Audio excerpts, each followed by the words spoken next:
Soumaïla Cissé n'est plus. Il s'est endormi du dernier sommeil.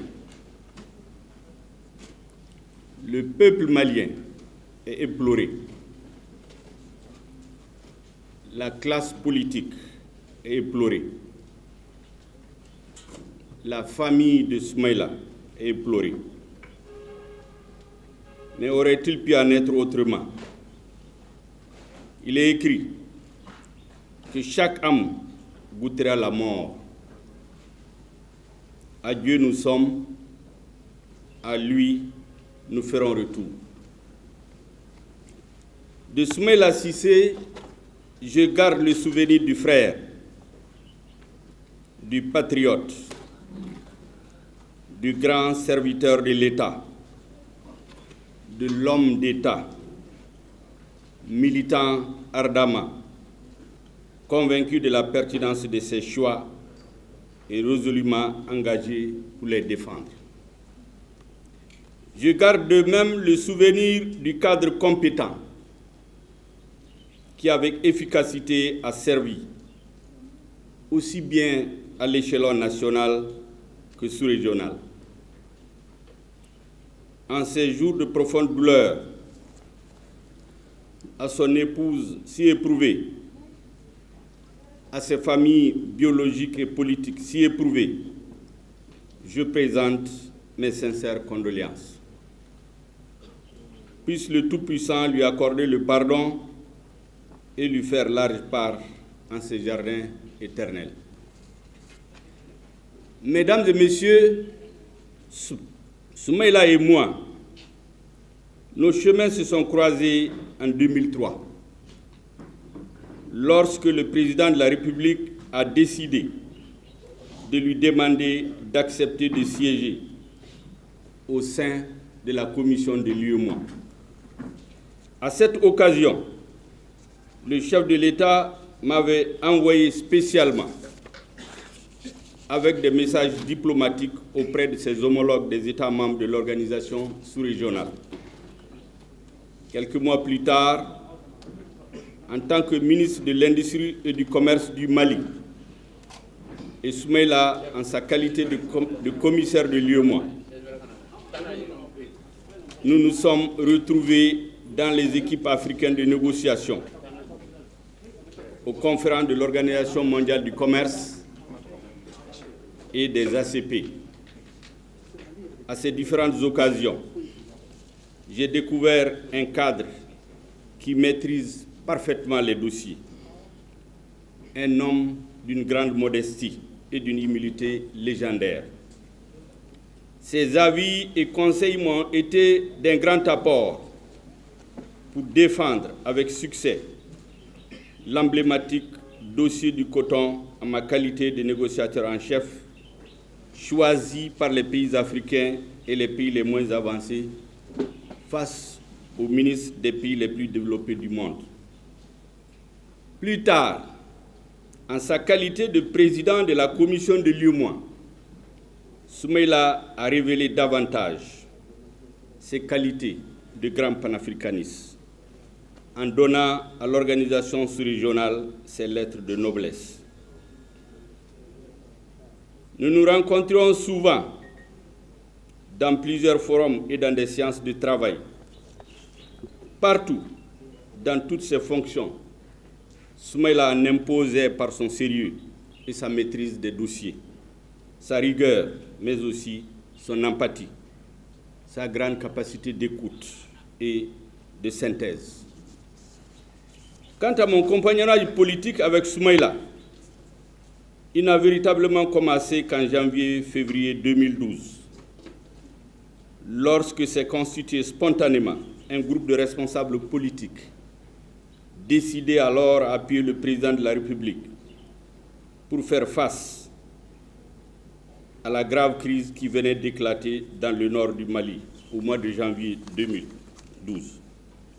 J'ai intégré ce groupe sur recommandation expresse de Soumaïla Cissé.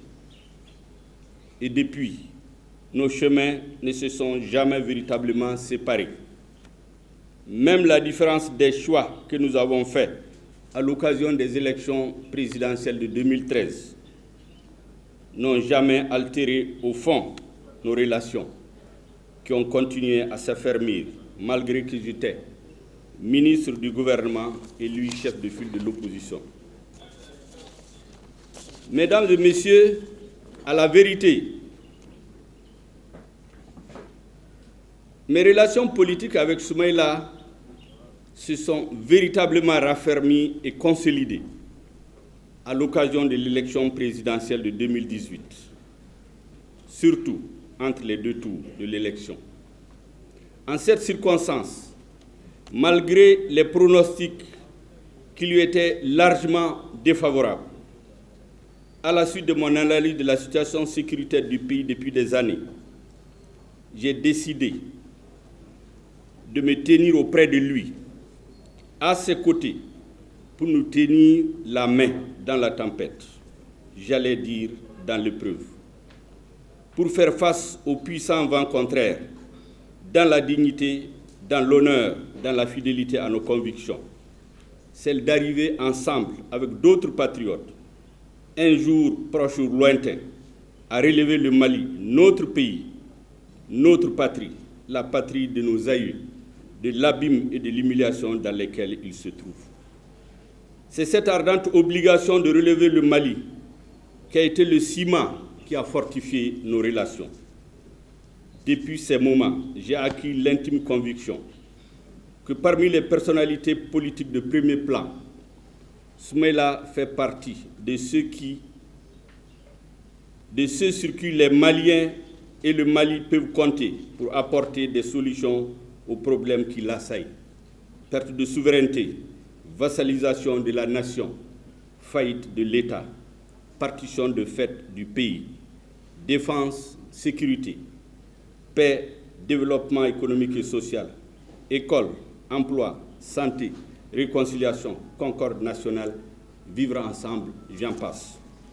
Depuis cette date, j'ai décidé d'être l'un de ses alliés politiques les plus sûrs, les plus fidèles, sur lesquels il peut compter en tout lieu, en toutes circonstances, jusqu'au rétablissement définitif de la souveraineté, de l'intégrité, de la dignité du Mali, de la paix et de la concorde entre tous les fils de notre pays.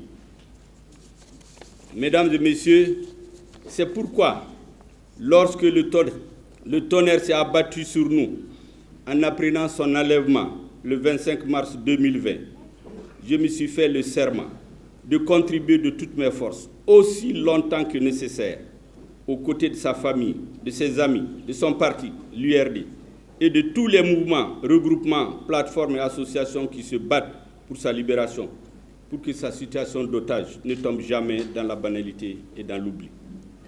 Aussi, la libération en octobre 2020 de Soumaïla Cissé, obtenue grâce aux difficiles mais courageuses prises de décision des autorités de l'État malien, auxquelles la famille vient de rendre hommage, a été largement bien accueillie par les Maliens. Cette libération a ravivé dans le cœur et l'esprit des Maliens l'espoir d'une prochaine sortie de crise.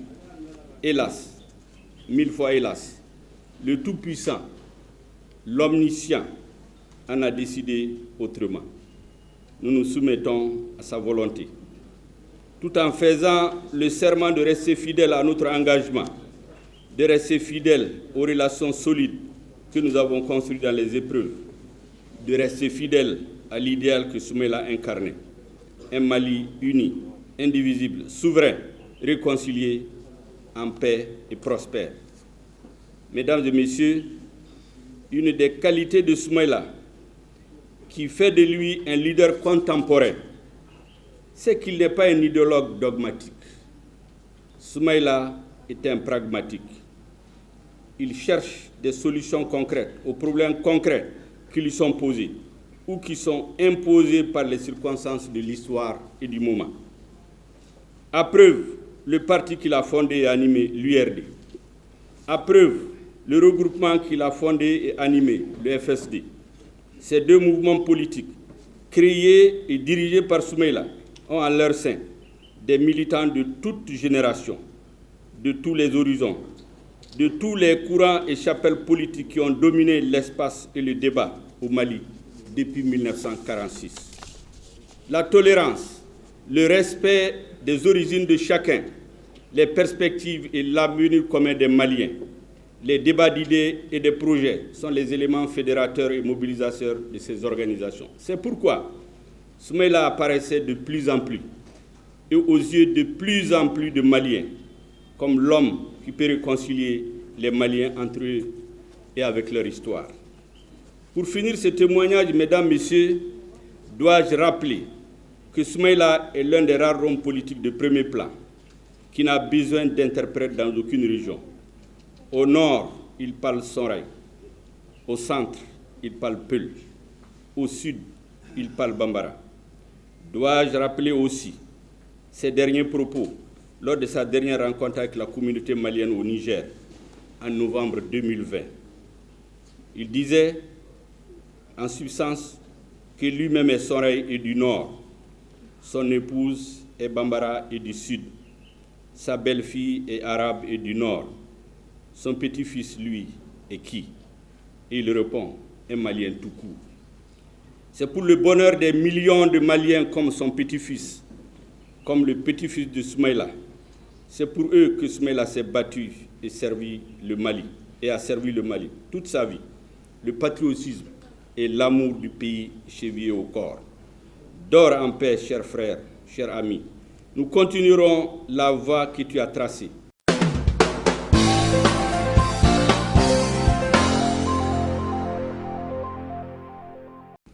Cette date restera triste parce qu'elle indiquera désormais pour notre pays et notre continent le jour où ils ont perdu un fils parmi les plus illustres. Aussi, elle marquera qu'un serviteur infatigable, engagé pour sa patrie, qui ignorait congés et jours de repos, un technocrate exceptionnel, auréolé de vertus cardinales, s'en est allé.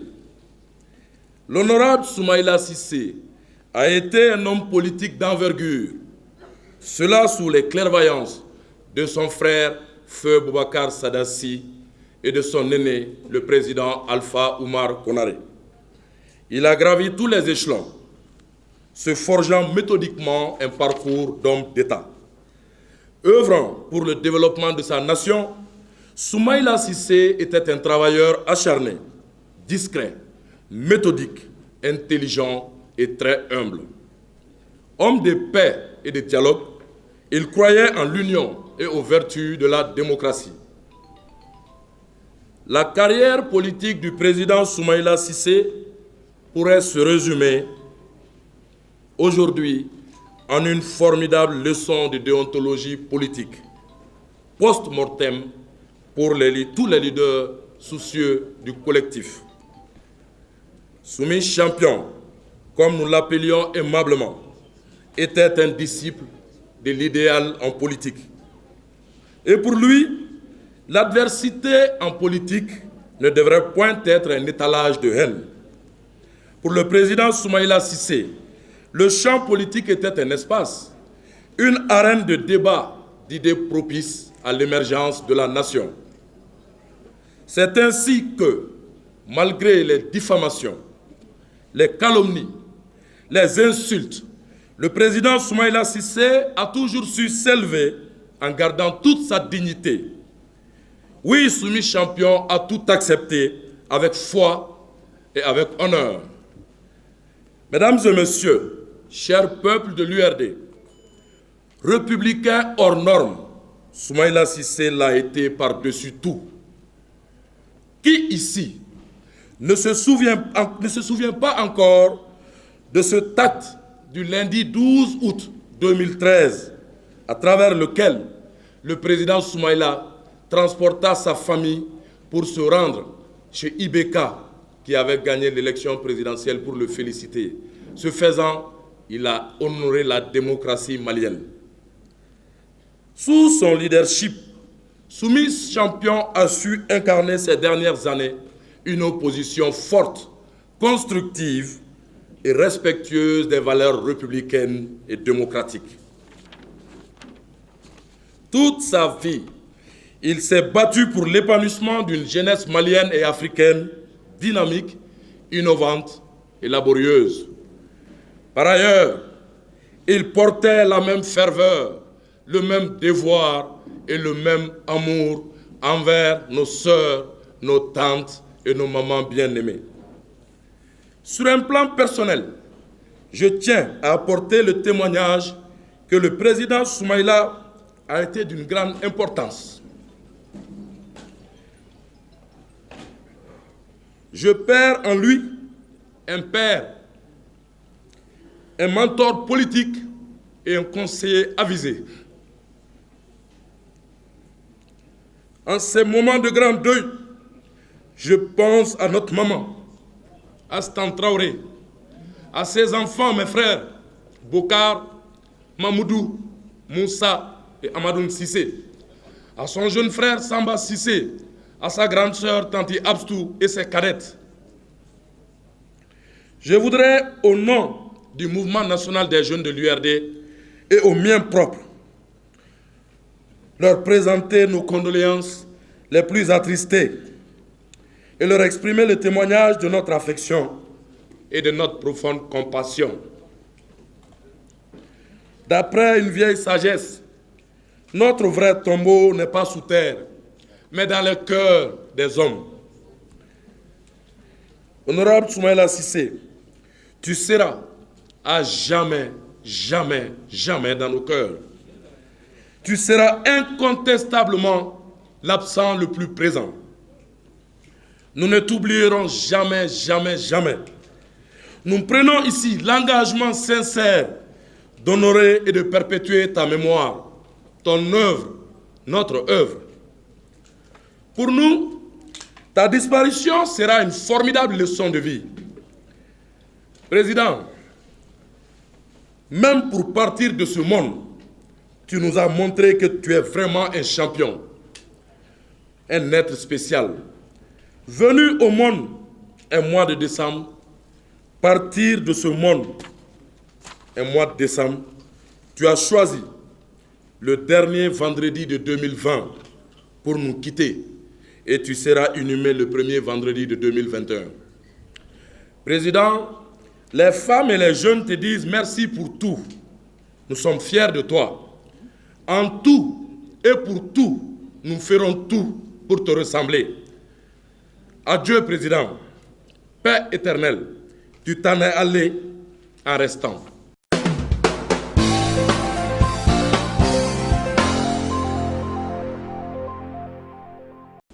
Chers parents, chers amis, mesdames, messieurs, distingués invités, je voudrais tout d'abord, au nom de toute la famille, vous remercier très sincèrement de votre présence si importante à nos côtés, en ces moments si durs pour nous. Ce 25 décembre 2020, matin de Noël, juste au moment de la prière de Fajr, le vendredi saint, tu nous quittas discrètement sans déranger personne. Eh oui, Dieu te rappela à lui. À Dieu nous appartenons et à lui nous retournons. Inna lillahi wa inna ilayhi raji'un. Même sur ton lit de mort, tu as gardé ton éternel sourire qui te singularise tant. Nous, tes fils, et nos épouses, tes filles, comme tu disais affectueusement, devinrent des orphelins. Sans rien comprendre, maman devint subitement veuve. Ton frère Tonton Samba, tes sœurs, tes neveux et nièces perdirent leur champion. Le président de l'URD, l'emblématique chef de file de l'opposition, s'en est allé. Chaque fin de décembre, tu organisais la traditionnelle fête familiale qui permettait aux petits-enfants et aux grands de se retrouver. Cette année, les petits-enfants ont réclamé leur fête et leurs cadeaux. Allah subhanahu wa ta'ala a voulu que tu nous quittes ce jour. Et oui, mes neveux et nièces, votre papy de Noël s'en est allé.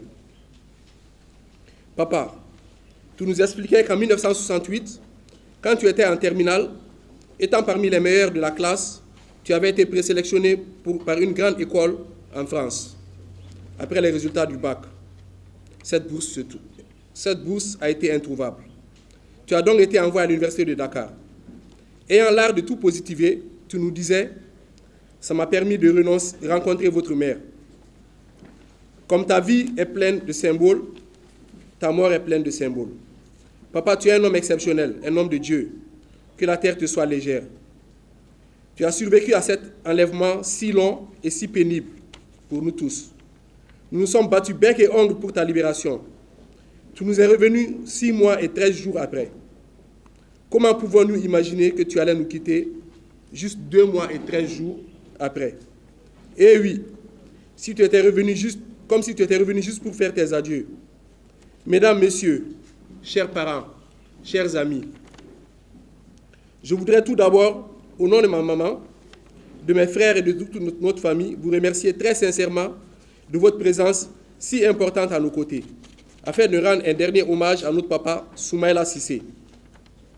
Nos remerciements aux autorités de la transition malienne. Nos remerciements aux autorités françaises. Nos remerciements à l'ambassade du Mali à Paris pour leur assistance. Nos remerciements surtout au peuple malien, mobilisé ici et à travers le pays et le monde entier, en prière et en recueillement. Nos remerciements à la diaspora malienne, dont celle de France et d'Europe, qui, après avoir appris la nouvelle, s'est mobilisée autour de maman, parcourant parfois de longues distances, traversant les frontières, juste pour venir la soutenir en France. Nos remerciements au chef d'État de la sous-région. Nos remerciements à tous ceux qui ont rendu un hommage à notre père. Oui, papa a aimé le Mali. Il a aimé les Maliens. Et les Maliens l'ont aimé en retour. En témoigne l'élan de solidarité dont nous avons bénéficié lors de ton enlèvement en mars dernier. Et l'émotion qui s'est abattue sur le pays à l'annonce de ton décès précipité. À Dieu nous appartenons et à lui nous retournons. Inna lillahi wa inna ilayhi raji'un. Pour tous ceux qui n'ont pas pu se déplacer et qui sont en pensée avec nous, je voudrais dire à eux aussi merci. Nous les savons nombreux qui ont été empêchés par la pandémie, empêchés par l'insécurité ou par d'autres obstacles à venir participer à cette cérémonie. Mesdames, Messieurs, nous sommes frappés par le chagrin, car perdre un père, un mari, un grand-père, un frère, un oncle, est triste et pénible. Seul Dieu peut en mesurer la lourdeur et la profondeur. En ce jour de deuil, nous rendons grâce à Allah, car nous pouvons dire haut et fort que nous sommes fiers de notre papa, fiers au regard des valeurs qu'il nous a inculquées. Toi, Soumaïla Cissé, fils de ma chérie, Sadio Kelly Diallo, dite Bassadio, et de mon homonyme, le professeur Bokar Cissé, dont je porte avec beaucoup de fierté le nom, tu nous as enseigné que l'exemple est et demeure le meilleur moyen de convaincre autrui. Et toute ta vie, tu as suivi ce précepte en étant pour nous cet exemple de rigueur et de probité. Tu nous disais, jamais vous ne baisserez la tête en disant que vous êtes les enfants de Soumaïla Cissé. Te répondant aujourd'hui, papa, oui, il en sera toujours ainsi. Nous sommes si fiers de t'avoir eu comme père. Dieu merci. Alhamdulillah. Mesdames et messieurs, au-delà de l'homme public que beaucoup d'entre vous ont eu à connaître, nous nous souvenons d'un père aimant qui n'a manqué aucun des événements importants de notre vie, malgré son agenda très chargé. Nous gardons également en mémoire ton sens de l'humour très prononcé, même dans les moments les plus difficiles. Tu positivais tout. Tu avais toujours un mot pour faire rire. Papa, je me rappelle encore qu'à ta libération en octobre dernier, lors de ton premier coup de fil à maman, qui te demandait « Soumaïla, Ibemi, tu es où ?» Tu lui as répondu « Je suis à Faladje. » Et ce même soir du 8 octobre, à ta descente d'avion, tu t'adressas à ton neveu Wali, en lui disant « Wali, joyeux anniversaire. Tu aurais dû venir avec moi fêter dans le désert. » En fait, tu taquinais les membres de l'URD en leur disant que s'ils sont intéressés, tu pouvais leur donner l'adresse pour des congés dans le Grand Sahara. Mesdames et messieurs, je tiens à affirmer que notre papa a été un père de famille exemplaire. Il a été pour notre maman un époux attentionné, courtois, aimant jusqu'à la fin de sa vie, un frère, un oncle exceptionnel, un ami fidèle. Je profite de cette occasion pour saluer notre maman, jamais très loin de papa, pour son courage, sa dignité dans les épreuves les plus difficiles. Il t'appelait maman, l'infirmière en chef. Merci maman pour l'infirmière en chef que tu as été pour papa, tout au long de sa vie. Et merci à vous deux pour l'amour et l'éducation que vous nous avez donné. Notre papa avait donné un sens à sa vie et n'a jamais cessé de se battre pour faire triompher ses idéaux. Ce faisant, il a donné raison à Hubert Beuve-Méry, qui disait, je cite, « Dans la vie, rien ne vaut la peine de rien, mais toute ma vie, j'ai fait comme si tout valait la peine de tout. » Au-delà des clivages politiques, papa avait un amour profond pour son prochain. Il recevait tout le monde. Papa était à l'écoute de tous, serrant des mains, écoutant les doléances de chacun. Lors de sa libération, notre maison ne désemplissait pas. Je me rappelle encore cette soirée du 8 octobre 2020, durant laquelle il a reçu les visiteurs jusqu'à 2 h du matin et après il est resté jusqu'à la prière de Fajr avec maman, Mamoudou et moi-même en train de discuter. Papa, ton humour rafraîchissant va manquer à tes visiteurs. Mesdames et messieurs, notre père était motivé ni par les avantages, ni par les honneurs, mais simplement par la volonté profonde de vouloir améliorer le quotidien de ses concitoyens. Papa nourrissait de grandes ambitions et avait une vision claire pour notre Mali. Je me rappelle qu'après sa libération, lors d'un contrôle médical dans une clinique de la place, à Balabougou ici, il a fixé la fenêtre de sa chambre, regardant à travers les berges du fleuve, m'expliquant comment mettre en valeur les berges du fleuve Niger à Bamako ici. Il a ajouté que durant sa captivité, il passait beaucoup de temps à tracer des schémas de sortie de crise pour le Mali, dans le sable, dans le Grand Sahara. Il parlait souvent de la nouvelle ville, Sundiata City, qu'il rêvait de créer entre Bamako et Koulikoro, et des possibilités de mise en valeur du delta intérieur du Niger et de l'Office du Niger.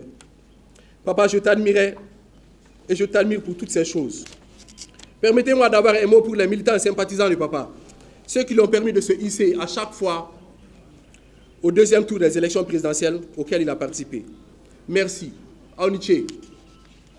Permettez-moi aussi d'avoir des mots particuliers pour les populations du cercle de Niafunké, le cercle du Grand Issaber. Son fief est aussi le socle de notre famille, la famille Sissé de Banikan Narawa, dans le Gimbala. Aux électeurs de Niafunké, vous avez précipité papa au premier tour des élections législatives de 2020, alors même qu'il était retenu otage. Une première, cela nous ne l'oublierons jamais. Nous ne l'oublierons jamais. Merci. Papa, durant ton combat politique, tu as toujours privilégié la légalité, le dialogue, la paix. Oui, la légalité jusqu'au bout, jusqu'à l'entêtement.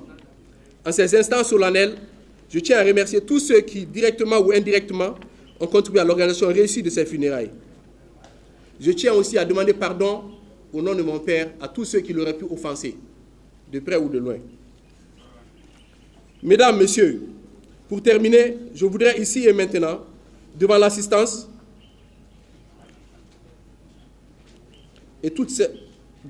demander solennellement pardon à toutes celles et tous ceux qui ont pu être offensés de près ou de loin par papa.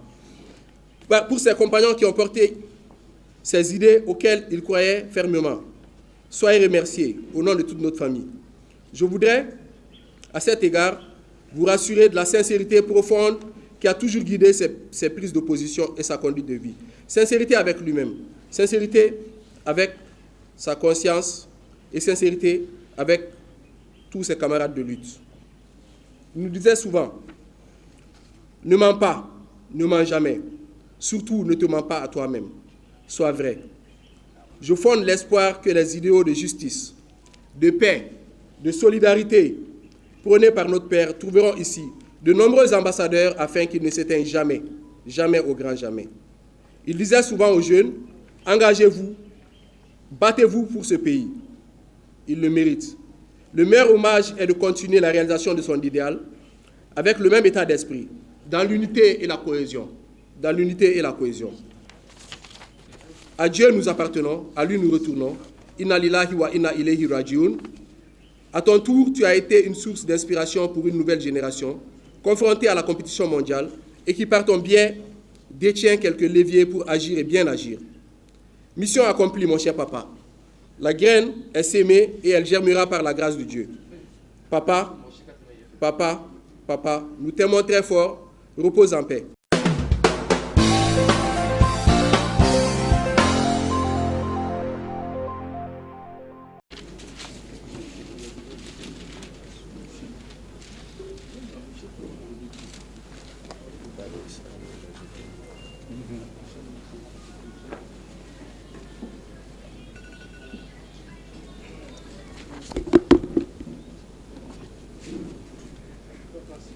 Monsieur le Premier ministre, chef du gouvernement, messieurs les membres du gouvernement, messieurs les anciens Premiers ministres, messieurs les anciens ministres, messieurs les membres, les présidents des partis politiques,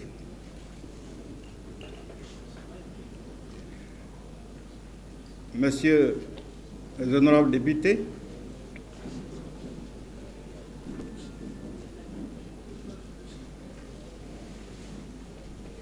messieurs les amis d'Ismaïla Cissé venus des pays limitrophes, en particulier le Burkina, la Guinée, le Ghana, le Sénégal, etc.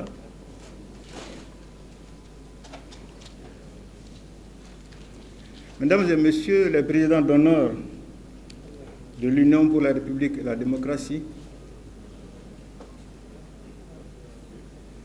autorités religieuses, traditionnelles et coutumières, notabilité de Badalabougou, de Niafunke, de Kolokani, responsables, militants, sympathisants, jeunes et femmes de l'URD, messieurs les membres de toute la classe politique ici présente, mesdames et messieurs les membres de la famille Cissé, amis, alliés et voisins du Mali et de l'étranger, mesdames et messieurs, camarades membres de l'URD, lorsque le président Ismaïla Cissé a été libéré et qu'il nous a rejoints, le bureau exécutif national de l'URD a organisé une rencontre de réception. Au cours de cette rencontre, j'ai dit, Président, s'il y a quelqu'un qui est très heureux de votre retour, c'est bien moi. S'il y a quelqu'un qui est soulagé, c'est bien moi. Parce que pendant 6 mois, pendant toute votre absence, j'étais aux avant-postes et je ne savais pas qu'il était aussi difficile de diriger un parti politique. Mais hélas, 2 mois après, il devait repartir, mais cette fois-ci pour toujours. Et oui, le fils de Bokar Cissé n'est plus. Elle a dit, je cite, « Et au cou de chaque homme, nous avons attaché son œuvre. Et au jour de la résurrection, nous lui sortirons un écrit qu'il trouvera déroulé. Lis ton écrit. Aujourd'hui, il te suffit d'être ton propre comptable. » Al-Isra, voie nocturne. Oui, Ismaïla Cissé n'est plus. Il sera appelé à lire son écrit. Il en sera ainsi. compagnons de route, nous apportons nos témoignages en implorant le pardon d'Allah, le miséricordieux. Monsieur le Président,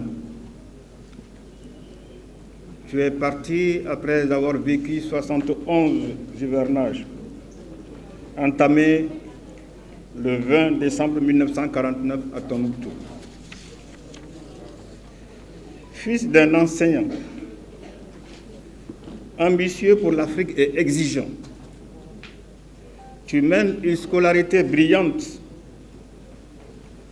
et te distingues très tôt dans les sciences. Après ton diplôme universitaire d'études scientifiques de l'Université de Dakar en 1972, tu t'inscris en France. Tu obtiens 4 ans plus tard ta maîtrise en méthode informatique appliquée à la gestion. En 1977, tu es ingénieur en informatique et en gestion et major de ta promotion de l'Institut des sciences informatiques de Montpellier. Ta carrière universitaire est couronnée au 3e cycle par un certificat d'aptitude d'administration des entreprises obtenu en 1981 à l'Institut d'administration des entreprises de Paris.